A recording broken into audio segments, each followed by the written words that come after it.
Assalamualaikum warahmatullahi wabarakatuh. Bagaimana kabar anak-anak hari ini? Sehat? Alhamdulillah. Ada yang tidak masuk? Coba ditengok teman kanan kirinya. Tidak ada? Alhamdulillah masuk semua. Sebelum kita belajar, mari kita tadarus juz amma dan berdoa bersama dahulu ya. Semoga kita nantinya diberikan kemudahan dan kepahaman oleh Allah dalam belajar, dan semoga ilmu yang kita dapatkan menjadi ilmu yang bermanfaat. Amin. Berdoa dimulai. Selesai. Sebelum belajar, kita tepuk semangat dulu ya. 1, 2, 3. Tepuk semangat. Semangat. Untuk aku, untuk kamu, untuk kita. Uhuy, uhuy, yes. Alhamdulillah, kalian semangat sekali. Bu Guru jadi ikut semangat. Oke anak-anak, pada pertemuan sebelumnya kita sudah belajar tentang pentingnya komunikasi dalam menjaga persatuan dan kesatuan bangsa. Ada yang bisa menebak? Hari ini kita akan belajar apa? Iya, benar sekali Rara. Hari ini kita akan belajar tentang hak-hak anak dan hak-hak siswa. Jadi, setelah belajar hari ini, Bu Guru harap kalian bisa menjelaskan makna hak sebagai siswa dan warga negara secara benar. Ada yang tahu hak itu apa? Iya, benar sekali. Hak adalah kekuasaan untuk berbuat yang benar atas sesuatu atau untuk menuntut sesuatu. Hak bersifat mutlak yang harus kita terima sejak lahir dan penggunaannya bergantung pada diri sendiri. Untuk bisa mendapatkan hak, maka kita harus melakukan kewajiban terlebih dahulu. Kewajiban adalah sesuatu yang harus kita lakukan dan kita laksanakan. Hak dan kewajiban berjalan beriringan. Mengapa? Iya, benar sekali Ari. Penggunaan hak memang bergantung pada diri sendiri, namun kebebasan penggunaannya dibatasi oleh hak orang lain. Ini berarti bahwa setiap orang selain mendapatkan hak juga mengemban kewajiban untuk mengakui, menghormati, mendukung hak orang lain, serta melindungi mereka yang haknya dilanggar atau ditolak. Dengan ini, kita telah menunjukkan solidaritas dengan orang lain. Hak dan kewajiban itu ada banyak macamnya, tergantung kita berada di mana dan berperan sebagai apa. Sebagai anak, kita punya hak dan kewajiban di rumah, sementara sebagai murid, kita punya hak dan kewajiban di sekolah. Sebagai warga negara, kita memiliki hak dan kewajiban yang harus dipenuhi dan dilakukan untuk negara. Sama seperti warga Indonesia lainnya, anak-anak di Indonesia juga memiliki hak yang harus dipenuhi dan dihormati. Jangankan Indonesia, Allah pun memberikan dan melindungi hak anak dalam firman-Nya, Quran Surah Al-An'am ayat 151 yang berbunyi, Bismillahirrahmanirrahim, wala taqtulu auladakum min imlaq, nahnu narzuqukum wa iyyahum, yang artinya, dan janganlah membunuh anak-anakmu karena kemiskinan, kamilah yang memberikan rezeki kepadamu dan kepada mereka. Dalam ayat tersebut, Allah telah melindungi salah satu hak anak, yaitu hak untuk hidup. Allah melarang hambanya untuk membunuh anak-anak, sekalipun karena takut akan kemiskinan, karena Allah lah yang akan memberi rezeki kepada orang tersebut juga anaknya. Luar biasa sekali bukan? Namun di Indonesia, berdasarkan data Komisi Perlindungan Anak Indonesia atau KPAI tahun 2016 sampai 2020, terdapat 24.974 kasus pengaduan anak berdasarkan klaster perlindungan anak dengan berbagai macam kasus. Sedih ya.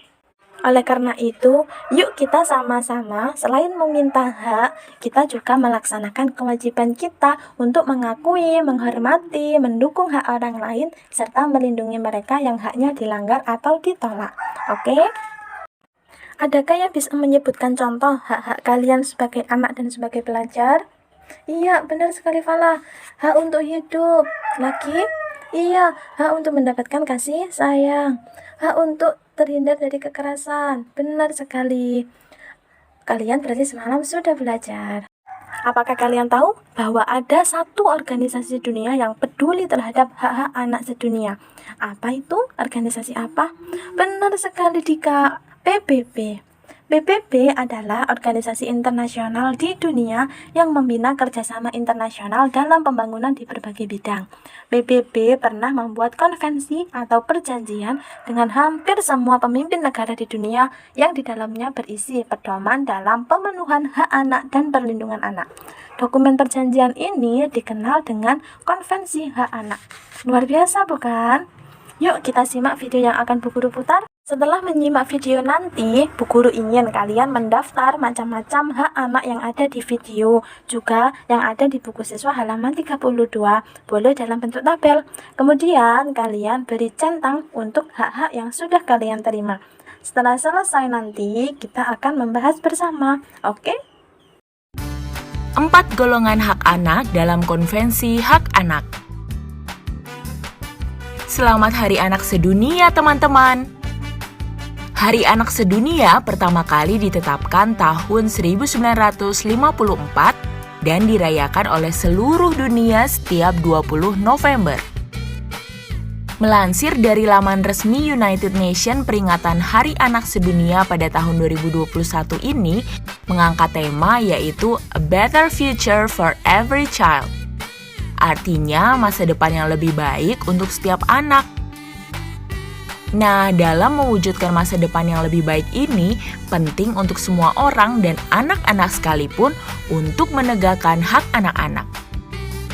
Hak-hak anak sudah tercantum dalam Konvensi Hak Anak dan digolongkan menjadi 4 golongan.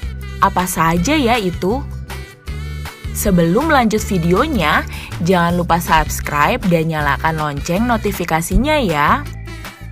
20 November tahun 1989, Majelis Umum Perserikatan Bangsa-Bangsa mengadopsi Konvensi Hak Anak. Konvensi Hak-Hak Anak adalah dokumen yang dibuat oleh Perserikatan Bangsa-Bangsa atau PBB. Isi dari Konvensi Hak-Hak Anak ini adalah secara resmi memberikan hak-hak tertentu kepada anak-anak di seluruh dunia. Dokumen Konvensi Hak Anak ini berisi 4 golongan dan sudah disetujui oleh hampir seluruh pemimpin negara di dunia. 4 golongan hak anak tersebut mencakup hak kelangsungan hidup, hak perlindungan, hak tumbuh kembang, dan hak berpartisipasi. Yuk kita bahas satu persatu. Hak kelangsungan hidup. Ini berisi mengenai hak untuk melestarikan dan mempertahankan hidup, juga mendapatkan standar kesehatan tinggi dan perawatan yang sebaik-baiknya. Dalam hak ini juga mengatur bahwa setiap anak berhak untuk tahu mengenai keluarganya dan identitas dirinya. Hak perlindungan. Perlindungan juga merupakan hak yang harus didapatkan oleh anak-anak di seluruh dunia. Perlindungan yang dimaksud adalah perlindungan dari diskriminasi, eksploitasi, kekerasan, dan keterlantaran. Dengan adanya hak ini, maka anak-anak berhak untuk melakukan kegiatan keagamaan dan kebudayaan secara bebas. Hak perlindungan juga mengatur bahwa anak-anak belum boleh bekerja dan harus diperlakukan secara baik tanpa mendapatkan kekerasan. Hak tumbuh kembang. Hak tumbuh kembang juga meliputi hak memperoleh pendidikan dan hak untuk mencapai standar hidup yang layak. Standar hidup yang layak mencakup standar hidup untuk perkembangan fisik, mental, spiritual, moral, dan sosial. Dengan adanya hak tumbuh kembang, ini artinya anak-anak berhak untuk sekolah, mendapatkan tempat tinggal, hingga mendapatkan makanan dan minuman yang layak. Selain itu, hak anak-anak adalah untuk bermain dan mendapatkan istirahat yang cukup. Hal ini diperlukan untuk pertumbuhan dan perkembangan anak-anak. Hak berpartisipasi. Bukan hanya orang dewasa, anak-anak juga memiliki hak untuk bisa menyatakan pendapatnya loh. Anak-anak punya hak untuk menyatakan pendapatnya mengenai hal-hal yang berkaitan dan memengaruhi anak-anak. Selain itu, anak-anak juga punya hak untuk mendapatkan informasi yang sesuai dengan usia. Dalam hak berpartisipasi, anak-anak juga berhak untuk menyatakan pendapatnya yang berhubungan dengan kehidupan kita sebagai anak-anak. Bagaimana video tadi? Sangat menarik bukan? Iya, apa kalian sudah selesai mendaftar macam-macam hak anak yang ada pada video, juga pada buku siswa halaman 32? Sudah selesai? Alhamdulillah. Baiklah, berarti sekarang kita membahas bersama. Ada berapa hak anak dalam konvensi tersebut? Benar sekali, Ria. Ada 4. Yang pertama, hak kelangsungan hidup. Maksudnya, setiap anak berhak untuk melestarikan dan mempertahankan hidup, serta berhak memperoleh standar kesehatan tertinggi dan perawatan yang sebaik-baiknya. Dalam hak ini juga termasuk hak untuk tahu keluarga dan identitas diri. Mas Fahmi, Bu Guru mau tanya, apakah kamu sudah mendapatkan hak kelangsungan hidup? Sudah. Contohnya apa? Iya, benar sekali. Mas Fahmi menjawab, dia sudah mendapat hak kelangsungan hidup. Misalnya, Mas Fahmi sudah tahu nama lengkap dan asal-usul orang tuanya, serta asal-usul keluarganya. Oh, Mbak Ria mau menjawab. Iya, benar sekali Mbak Ria. Mbak Ria juga sudah mendapatkan hak kelangsungan hidup. Tadi Mbak Ria memberi contoh, ketika sakit, keluarga Mbak Ria membawa dia ke puskesmas atau rumah sakit. Di sana Mbak Ria mendapatkan pelayanan kesehatan yang baik. Itu berarti Mbak Ria sudah mendapatkan hak kelangsungan hidup. Yang kedua, hak perlindungan. Maksudnya, setiap anak berhak untuk dapat perlindungan dari diskriminasi, eksploitasi, atau memanfaatkan anak secara sewenang-wenang, kekerasan, dan keterlantaran. Ada yang bisa memberikan contoh? Iya, Rehan, silakan. Iya, Mas Rehan sudah mendapatkan hak perlindungan. Contohnya, Mas Rehan bisa dan diizinkan untuk melakukan kegiatan keagamaan. Benar. Ya, kamu, Anissa, silakan. Iya, Anissa belum boleh bekerja. Dan Anissa juga sudah diperlakukan secara baik tanpa kekerasan. Iya, terima kasih Anissa. Itu juga contoh dari hak perlindungan. Yang ketiga, hak tumbuh kembang. Maksudnya bagaimana? Maksudnya, setiap anak berhak memperoleh pendidikan, berhak mencapai standar hidup yang layak bagi perkembangan fisik, mental, spiritual, moral, dan sosial.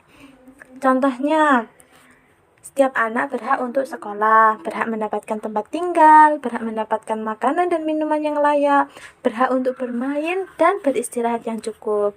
Apakah kalian sudah mendapatkan hak tumbuh kembang? Sudah, alhamdulillah. Yang keempat, hak berpartisipasi. Dalam hak ini, kamu berhak untuk menyatakan pendapat. Kamu berhak mendapatkan informasi yang sesuai dengan usiamu. Kamu juga berhak untuk memberikan pendapat jika itu berhubungan dengan kehidupanmu sebagai seorang anak. Apakah kalian sudah mendapatkan hak ini? Iya, Rehan mau menjawab lagi. Iya, benar sekali. Rehan sudah mendapatkan hak berpartisipasi. Misalnya, ketika akan liburan, keluarganya berdiskusi akan liburan kemana, dan Rehan boleh dan berhak untuk menyuarakan pendapatnya, ingin berlibur kemana. Iya, alhamdulillah, ternyata murid-murid ibu sudah paham tentang hak-hak anak. Agar kalian lebih mudah untuk mengingat macam-macam hak anak, ibu guru punya tepuk hak anak. Kalian simak ya. Tepuk hak anak. Hak hidup, perlindungan, tumbuh kembang, partisipasi. Pada halaman 35 ada bacaan yang berjudul Hak-Hak Seorang Siswa. Bu Guru ingin kalian membaca terlebih dahulu. Setelah itu, kita berdiskusi lagi bersama. Oke? Oke, sekarang waktunya berdiskusi. Hak-hak seorang siswa. Paragraf 1. Setiap warga negara mempunyai hak yang sama untuk memperoleh pendidikan. Setiap anak yang menjadi warga negara berhak atas kesempatan untuk mengikuti pendidikan, baik yang ada di pedesaan maupun yang ada di perkotaan. Hal ini sesuai dengan Konvensi Hak Anak yang ditandatangani pemerintah Indonesia. Setiap anak di Indonesia memiliki hak untuk memperoleh pengetahuan, kemampuan, dan keterampilan yang akan membantunya menjadi warga negara yang mandiri di kemudian hari. Paragraf kedua, setiap anak yang belajar di sebuah lembaga pendidikan, baik formal maupun tidak formal, disebut sebagai siswa. Setiap siswa yang belajar di sebuah sekolah mempunyai hak-hak yang sama. Seperti kalian ini, kalian sedang belajar di sebuah lembaga pendidikan, yaitu lembaga formal, MI. Kalian disebut sebagai siswa. Setiap siswa mempunyai hak-hak yang sama. Rehan punya hak yang sama seperti Vika. Vika punya hak yang sama dengan Aldi. Semuanya seperti itu. Menurut Peraturan Pemerintah Nomor 28 Tahun 1990, yang dimaksud dengan hak-hak siswa adalah hak untuk 1. Mendapat perlakuan sesuai dengan bakat, minat, dan kemampuannya.